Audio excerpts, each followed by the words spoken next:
Bible में लिखे गए 3 ऐसे गुनाह जिनकी माफी नहीं है। नंबर 1, पाक रूह के खिलाफ कुफर बकना।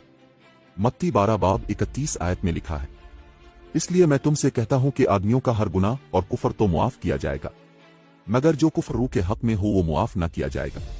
नंबर 2, अपने मजहब को छोड़ देना।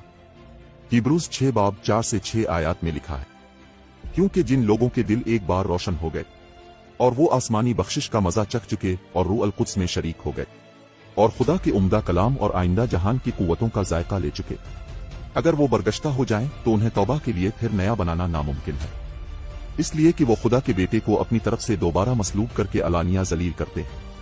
नंबर 3, खुदा का नाम बेफायदा लेना। खुरूज 20 बाब 7 आयत में लिखा है, तो खुदावंद अपने खुदा का नाम बेफायदा न लेना, क्योंकि जो इसका नाम बेफायदा लेता है खुदावंद उसे बेगुनाह न ठहराएगा।